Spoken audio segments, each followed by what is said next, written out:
En esta ocasión nos toca adentrarnos al tema respecto al abordaje de las víctimas de trata de personas, una apuesta por su reintegración social y la construcción de su nuevo rol como supervivientes.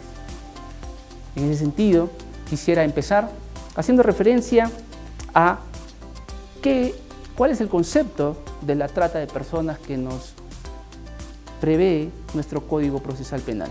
El artículo 153 de la parte especial del Código Penal señala que el que mediante violencia, amenaza u otras formas de coacción, privación de libertad, fraude, engaño, abuso de poder o de una situación de vulnerabilidad, concesión o recepción de pagos o de cualquier beneficio, capta, transporta, traslada, acoge, recibe o retiene a otro en el territorio de la República o para su salida o entrada del país con fines de explotación, específicamente de explotación sexual. En ese sentido, el flagelo social que amenaza hoy en día a nuestros niños, niñas y adolescentes se presenta como un fenómeno que tiene causas estructurales. ¿Cuáles? En primer lugar, la situación de vulnerabilidad, la pobreza, la falta de oportunidades, el abandono familiar, la minoría de edad, entre otros. A esto se suma la tolerancia y permisividad social. Y qué duda cabe que se complementa y agrava su situación ante la falta de la presencia estatal en las poblaciones que atraviesan por una mayor vulnerabilidad social. Esto trae como consecuencia enfrentarnos a un complejo cuadro de vulneración de derechos de los niños, niñas y adolescentes.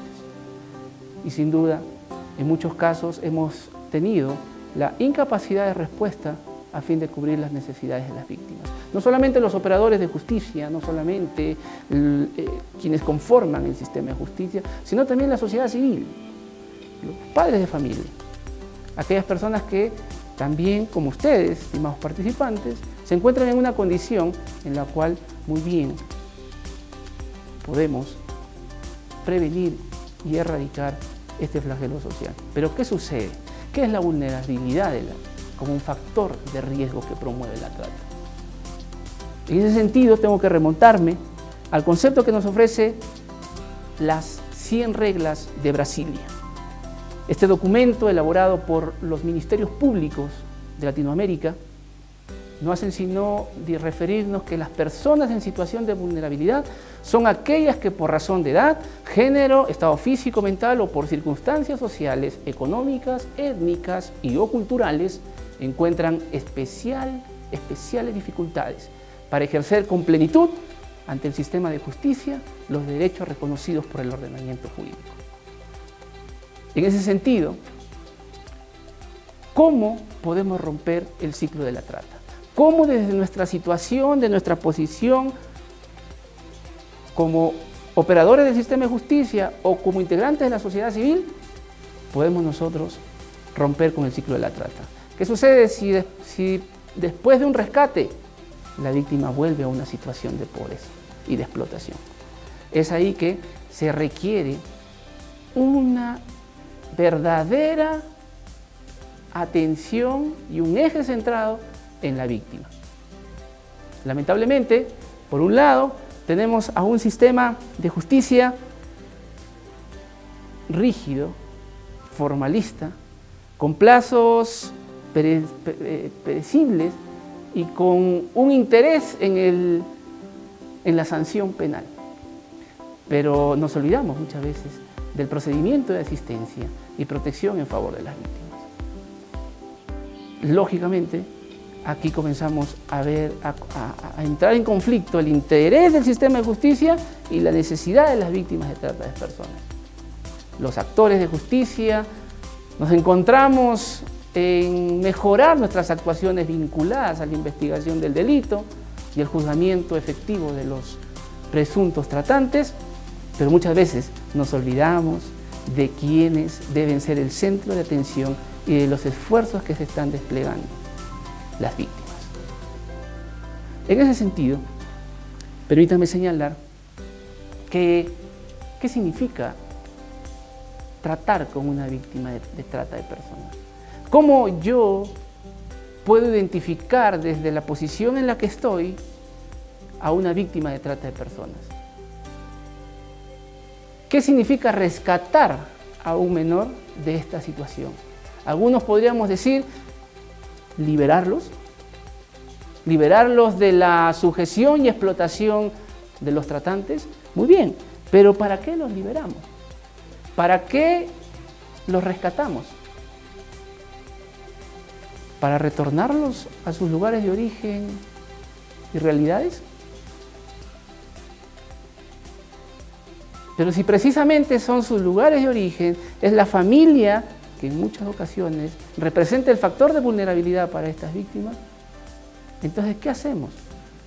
¿Cómo podemos mejorar las condiciones y fomentar el restablecimiento de su proyecto de vida? ¿Tenían proyecto de vida? Qué importante entonces es entender que como sociedad civil, como operadores de justicia, necesitamos enfocarnos en lo que verdaderamente es importante. Poder generar en nuestros niños y niñas y adolescentes un proyecto de vida. Un proyecto de vida en el cual podamos nosotros apoyar para que las condiciones en las que van a desarrollar y van a empezar este proyecto puedan ser las más adecuadas. En ese sentido, subsiste la necesidad de entender este complejo escenario. Las víctimas de trata de personas, por lo general, no se consideran víctimas. ¿Por qué? Porque lamentablemente han adoptado como el estilo de vida, el medio de supervivencia, la explotación sexual. Y en muchos casos es sorprendente porque a veces cuando nosotros abordamos a una víctima de trata de personas, nos dicen, ¿y cuándo voy a volver a trabajar?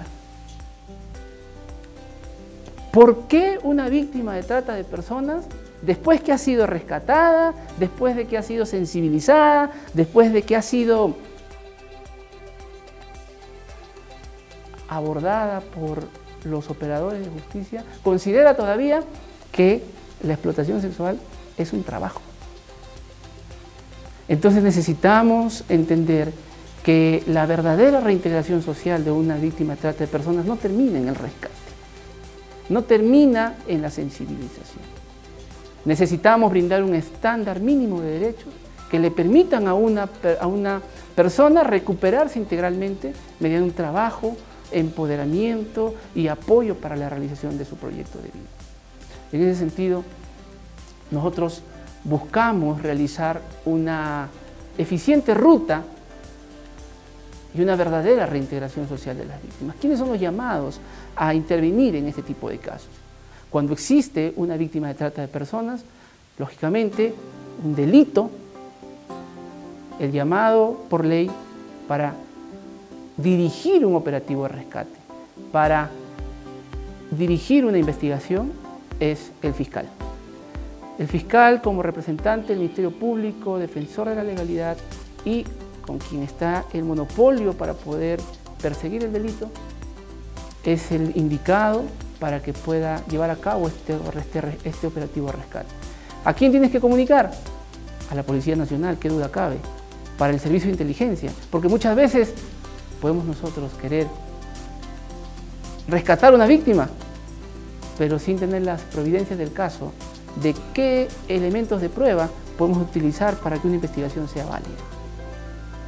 Para esto existe también la unidad de asistencia a víctimas y testigos. Necesariamente esta unidad tiene que intervenir con el propósito de cautelar el testimonio de las víctimas y estos testimonios y aportes no sufran interferencias o se desvanezcan por factores de riesgo ajenos a su voluntad. Pero también hay otros agentes. Está la unidad de investigación tutelar, quien va a determinar el estado de abandono moral o material de los menores para su posterior reintegración a su entorno familiar o una medida de protección de albergamiento. Finalmente, ¿por qué también no mencionar a la Dirección Regional de Salud en caso de víctimas que requieran atención médica inmediata, a la Dirección de Trabajo para poder luego empoderarlos en sus derechos laborales y que puedan entender que existen trabajos dignos y que pueden ellos también subsistir en en este sentido.